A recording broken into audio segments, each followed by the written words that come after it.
하나님의 말씀은 요한계시록 2장 보겠습니다.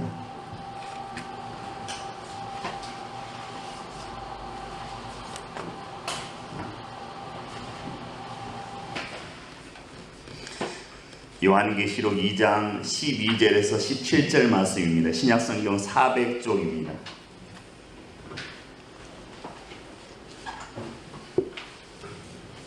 요한계시록 2장 12절로 17절까지 한 줄씩 교독합니다. 버가모 교회의 사자에게 편지하라. 좌우에 날선 검을 가지신 이가 이르시되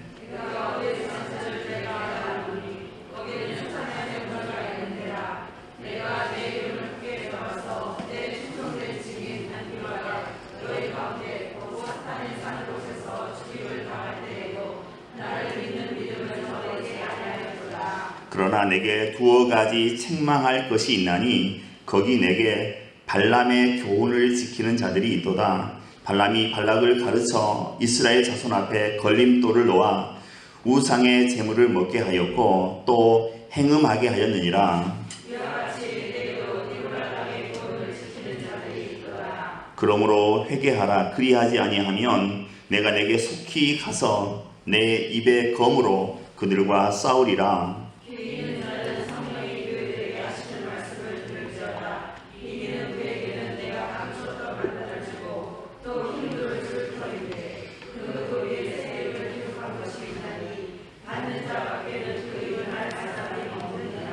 아멘. 이 버가모 시는 에베소, 서머나와 함께 아시아 3대 도시 가운데 하나입니다. 버가모의 그 이름의 뜻은 견고한 요새란 뜻입니다. 견고한 요새. 오늘날의 이 터키 지역에서는 이 버가모 지역이 버가모와 비슷한 이름의 베르가마로 불려지고 있습니다. 그리고 고대에는 페르기문이라고 불려졌습니다. 이 버가모는 다른 지역보다 훨씬 높은 해발 390m 언덕 위에 세워진 도시입니다. 그래서 요새라고 하는 뜻을 가진 버가모로 불려졌던 것입니다. 이 버가모 시를 높은 언덕에 세웠던 이유가 있습니다. 로마 제국은 이 버가모를 소아시아의 행정도시로 삼았습니다. 우리나라의 세종시가 행정수도이듯이 소아시아 지역의 행정수도를 이 버가모로 정했습니다. 그리고 모든 중요한 공공건물과 또 신전을 그 높은 언덕에 세우게 되었습니다. 제일 높은 산 꼭대기에는 제우스 신전을 세웠고 또 헤론 신전, 디오니소서 신전, 아데미 신전, 데마테르 신전, 아스클레피온 신전 이렇게 6개 신전을 세웠습니다. 그리고 로마 황제 아우구스투스를 기념하기 위해서 또 로마 신전도 세웠습니다. 그래서 오늘 본문에 예수님께서 이 도시를 향해서 사탄의 권좌가 있는 곳이다 이렇게 말씀하셨습니다. 온갖 우상을 숭배하는 그런 도시였기 때문입니다. 이 신전에서는 매춘과 매음이 행해졌습니다. 본문에 나오는 이 발람의 가르침과 또 니골라 등의 가르침은 같은 것으로 이 세상의 쾌락과 또 음란한 문화를 즐겨도 우리가 구원과는 아무런 상관이 없다 이렇게 가르쳤습니다. 세상과 타협하는 그런 가르침이었습니다. 우리가 이미 예수 믿는 순간 우리는 구원받았기 때문에 그 이후에 우리의 육신 가지고 어떻게 살든 그건 구원의 문제와는 관계없다. 그래서 음란하게 살아도 괜찮고 여러 첩을 두고 살아도 괜찮고 다 괜찮다 이렇게 가르쳤습니다. 본문에 나오는 니골라당은 은혜 안에서의 자유라는 것을 강조했습니다. 은혜 안에서의 자유. 육신의 죄를 다 용서받았기 때문에 이제 우리가 살아가면서 내 몸으로 짓는 죄는 다 괜찮다 그렇게 가르쳤다는 것입니다. 이 올무에 떨어진 사람들이 많았던 그 버가모 교회, 그 교회를 향해서 주님께서 말씀하십니다. 날카로운 양날을 칼을 가지신 예수님께서 만약에 이 죄에서 돌이키지 아니하면 이 칼로 그들을 치시겠다 이렇게 말씀하시는 것입니다. 그러나 이런 유혹을 이기는 사람에게는 감추어둔 만나를 주시고 또 새 이름이 적혀 있는 흰 돌을 주시겠다 이렇게 말씀하십니다. 오늘 본문의 말씀은 이렇게 시작합니다. 13절에 내가 어디에 사는지 내가 아노니 이렇게 기록하고 있습니다. 에베소 교회의 행위를 다 알고 계셨고 또 서머나 교회가 당하고 있던 환란을 아셨던 주님은 버가모 교회가 지금 처해 있는 그 상황 또한 알고 계신다 이렇게 시작하시는 겁니다. 오늘 우리에게 주시는 주님의 말씀은 추상적인 것이 아닙니다. 우리의 모든 것을 아시는 주님의 말씀이지요. 모든 것을 아시는 주님은 어떤 이들에게는 위로가 되겠지만 또 어떤 이들에게는 심판의 경고가 될 수도 있습니다. 지금 이 버가모 교회의 상황은 그 도시에 사탄의 권좌가 있다 하는 것입니다. 버가모에 대한 역사적 기록에 의하면 이 버가모 시는 이교 신앙의 중심지였다, 이방 종교의 중심지였다 그렇게 역사는 기록하고 있습니다. 이 버가모 시는 지역적으로 에베소와 서머나와는 달리 내륙에 위치한 도시입니다. 말씀드렸던 대로 에베소와 서머나는 항구 도시입니다. 큰 항구 도시들이었습니다.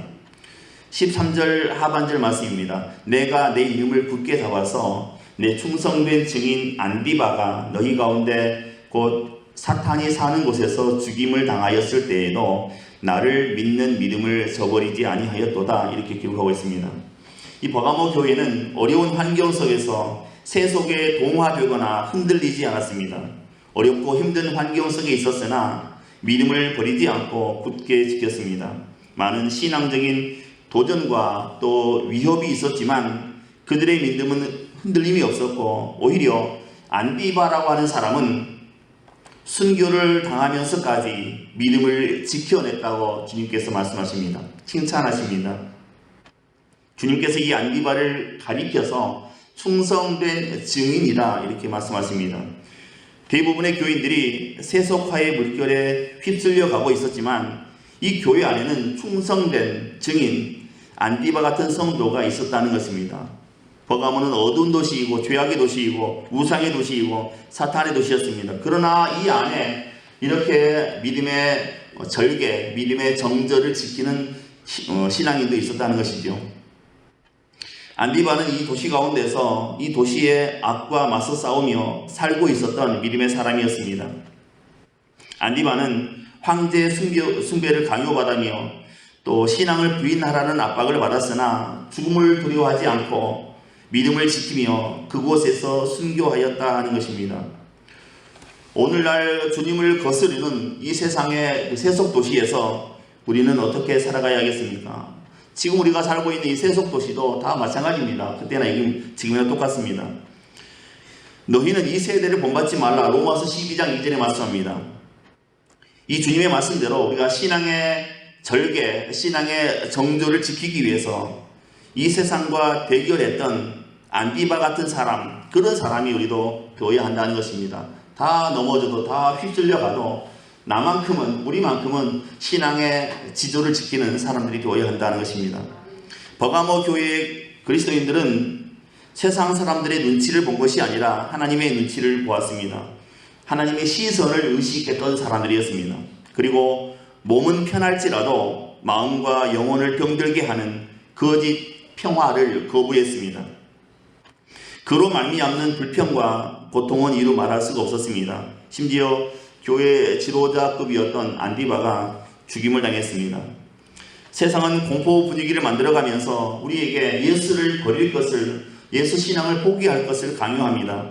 그러나 버가모의 교인들은 한 사람이 두 주인을 섬길 수 없다고 그렇게 하면서 말하면서 예수만이 그리스도요 또 주님이심을 고백했습니다. 죽음도 두려워하지 않았습니다.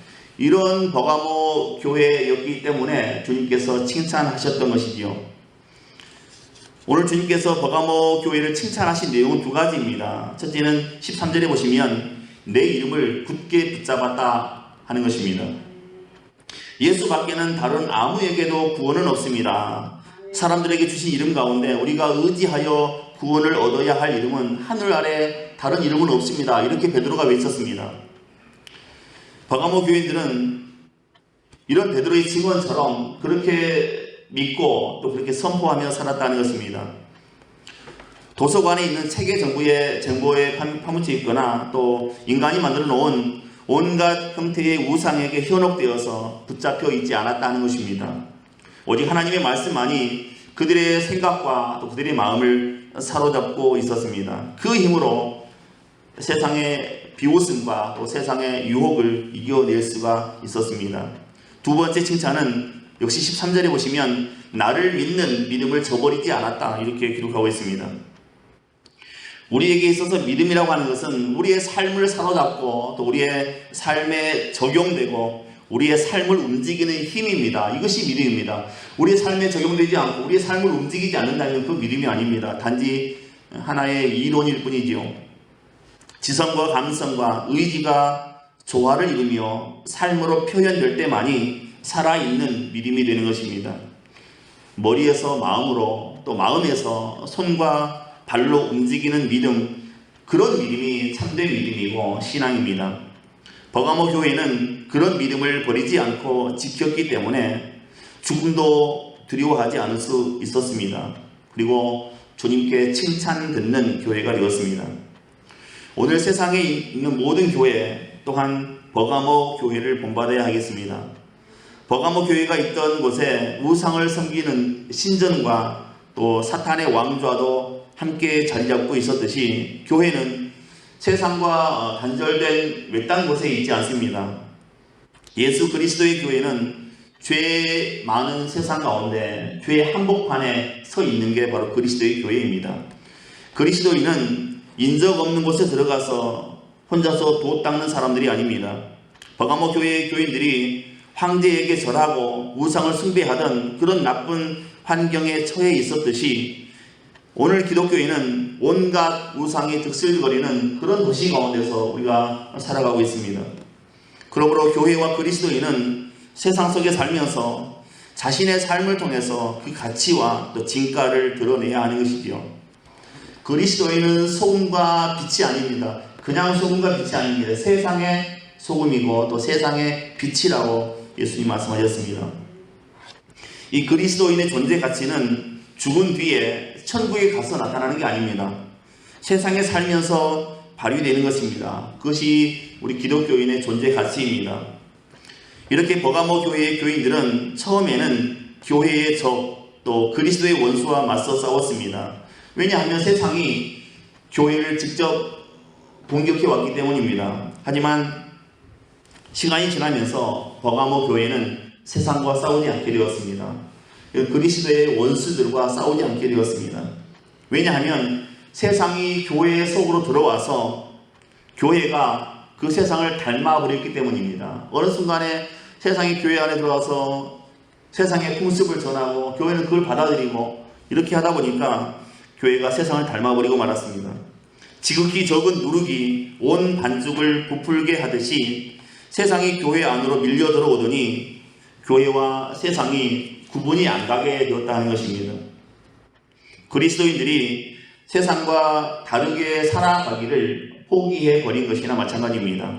그러자 예수님이 말씀하시길 좌우에 날선 검을 가지고 찾아오시겠다 그렇게 말씀하십니다. 12절에 좌우에 날선 검을 가지신 이가 이르시되 16절에는 내 입의 검으로 그들과 싸우리라 이렇게 주님께서 말씀하십니다.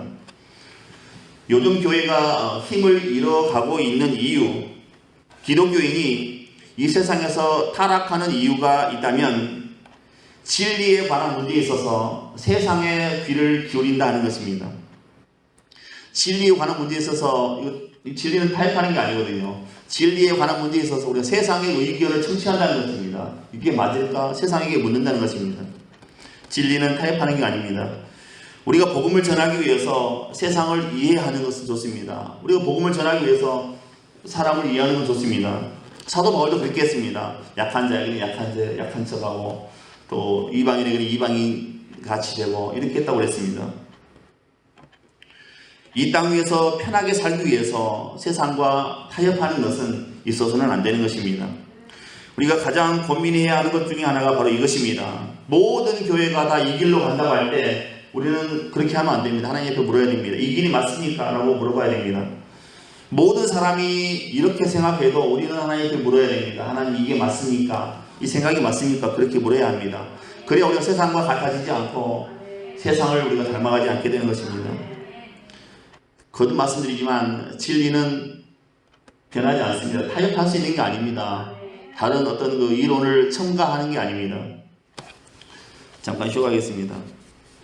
어떤 남자가 회사에 출근했는데 이 편두통 때문에 너무나 힘들었습니다. 병원에 가야겠다고 옆에 직원에게 얘기했습니다. 그랬더니 직원이 얘기하기를 큰 병원 가면 진료비도 많이 나오고 그러니까 요즘 가까운 동네 의원에 가면 최신식 자판기 컴퓨터가 있다. 최신식 자판기 컴퓨터 검지기가 있다. 거기 가면 작은 용기가 있는데 거기에 소변을 조금받아서 3,000원과 함께 소변을 컴퓨터 안에 넣으면 잠시 후에 당신의 병명과 또 처방전이 스르륵 나오게 된다. 동네 의원에 가라 그랬습니다. 그래서 이 남자분이 큰 병원 가지 않고 동네 의원에 갔습니다. 소변을 작은 용기에 받아서 현금 3,000원과 함께 그 자판기식 컴퓨터에 집어넣었습니다. 한참을 띠릭띠릭 거르더니 스르륵 이제 그 처방전이 나왔습니다. 그 처방전이 무엇인가 하니 당신은 편두통에 시달리고 있습니다. 땡땡 회사의 땡땡 약을 아침 저녁 2알씩 3일간 복용하시기 바랍니다. 이렇게 처방전이 나왔습니다. 그래서 이 처방전을 가지고 약국에 가서 정말 그렇게 약을 사서 3일 먹었더니 편두통이 깨끗이 사라졌습니다. 싹 사라졌습니다. 이 사람이 깜짝 놀랐습니다. 감탄했습니다. 세상에 이런 기기가 있단 말인가. 그런 생각도 들었지만 또 한편으로는 장난기가 발동했습니다. 과연 다 알까? 또 장난기가 발동했습니다. 그래서 집에 가서 작은 용기에다가 애완견의 소변, 또 자기 딸의 소변, 자기 아내의 소변, 자기 소변, 또 수돗물 5가지를 섞었습니다. 5가지 섞어가지고 다시 그 의원에 갔습니다. 그리고 현금 3,000원과 함께 5가지가 섞인 그 소변을 집어넣습니다. 이 사람은 생각했습니다. 이건 도저히 모르겠지.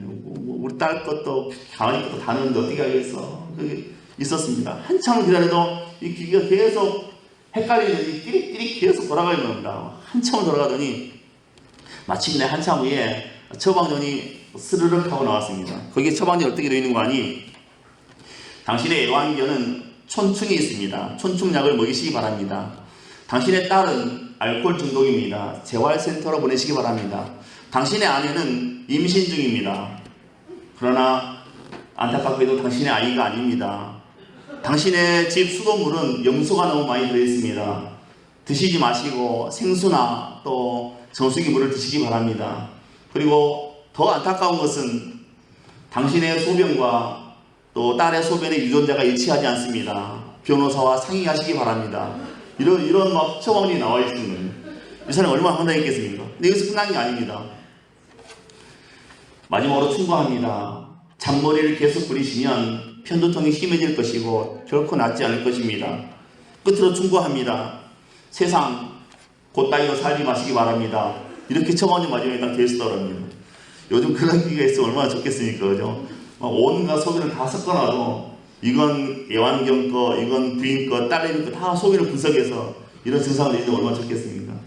그런 시대가 올게 될 거라 믿습니다.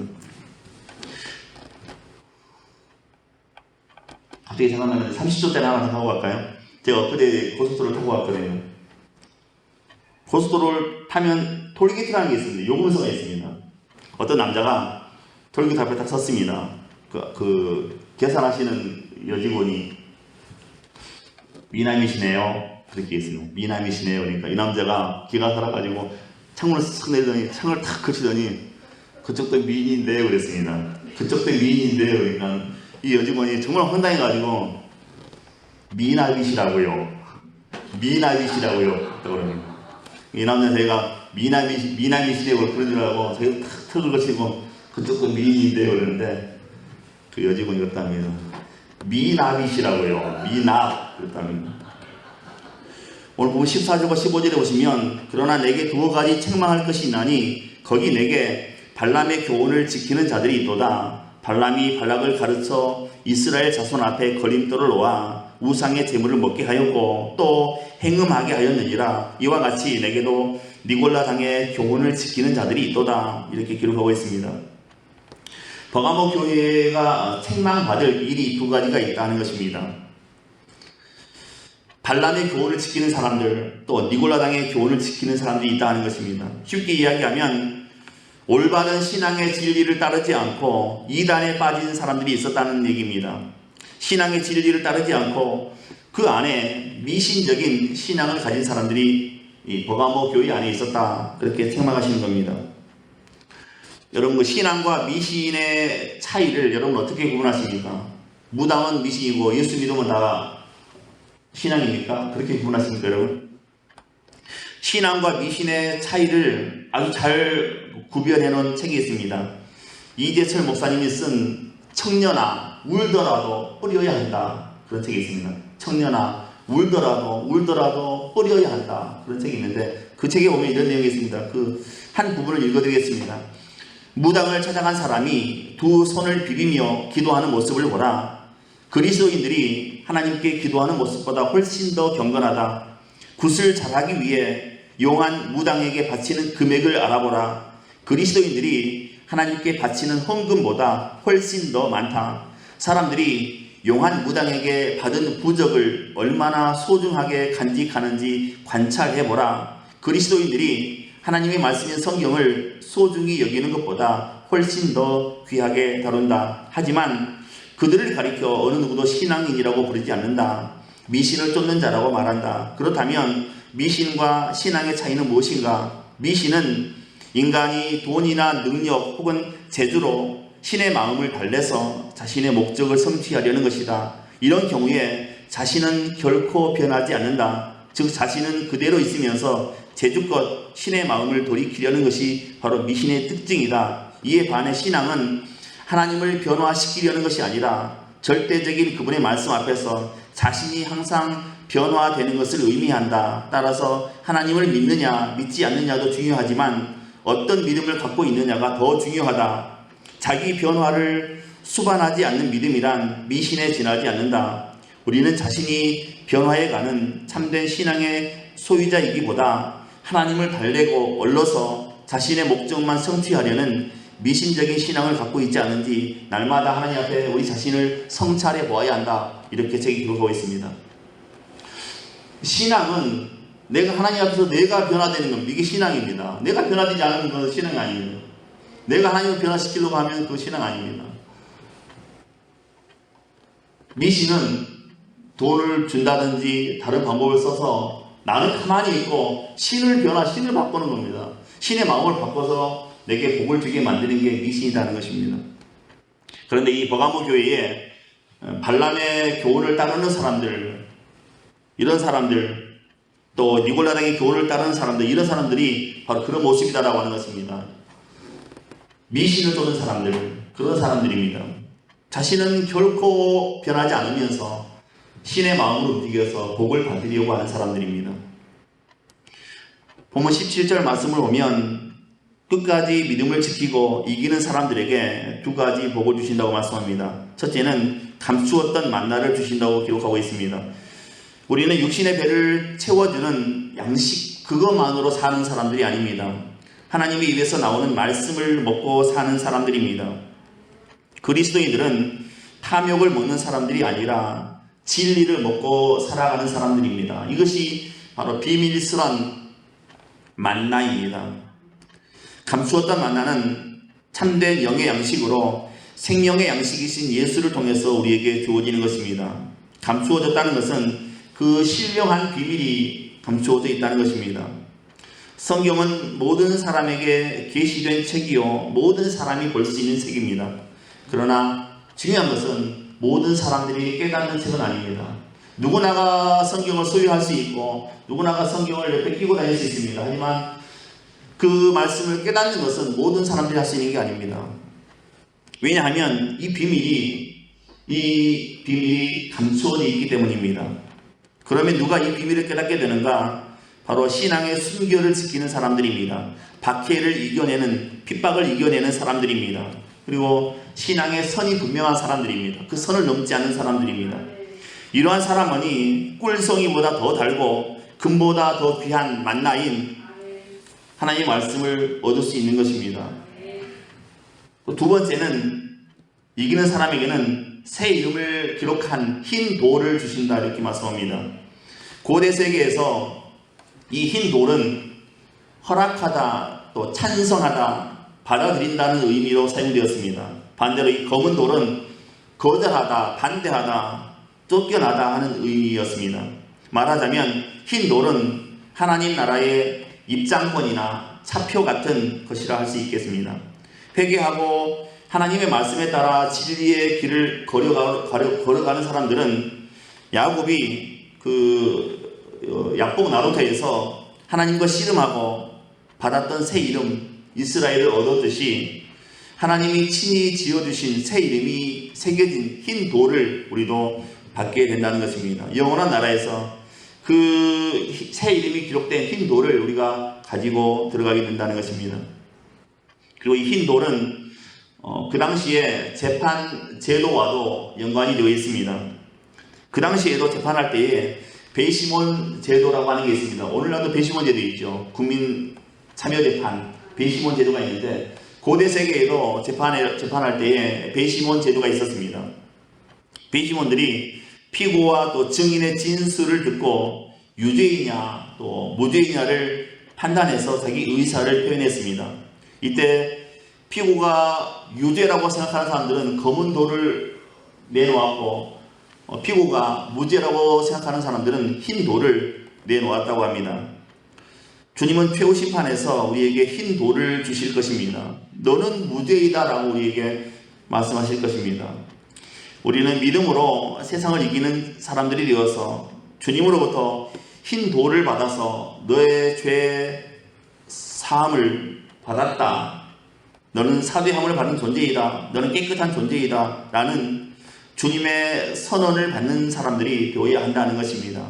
그 흰 돌에는 나만 알 수 있는 새 이름이 기록되었다고 성경은 말씀하고 있습니다. 말씀을 정리하겠습니다. 예수님은 버가모 교회에 회개를 촉구하셨습니다. 회개하지 않으면 속히 오셔서 입의 검으로 심판하신다고 말씀합니다. 오늘 버가모 교회를 책망하시는 말씀으로부터 교회다움, 어떤 게 교회인가, 교회다움의 한 표지를 우리가 배울 수 있습니다. 그것은 거룩함을 타협하지 않는 신앙입니다. 제가 지난 주일에도 말씀드렸는데 요한계시록을 1장부터 쭉 끝까지 읽어보면 그 안에 흐르고 있는 분명한 한 가지 메시지가 있습니다. 정말 중요한 겁니다. 이거 외워야 됩니다.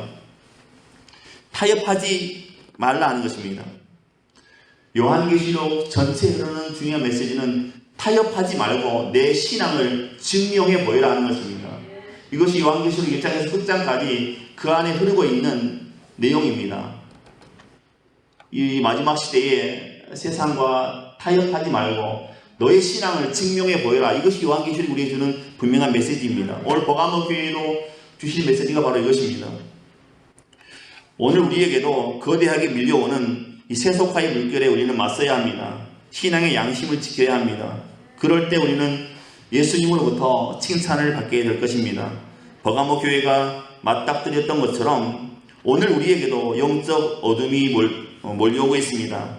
특히 그 영적인 세속화가 우리에게 밀려들고 있습니다. 발람의 교훈을 따라가는 사람들, 이런 사람들이 우리에게 많습니다. 니골라당의 교훈을 따라가는 사람들이 우리 안에 많이 있습니다. 우리는 그런 길로 가지 말고 우리는 안디바의 뒤를 쫓아가는 믿음이 되어야 한다는 것입니다.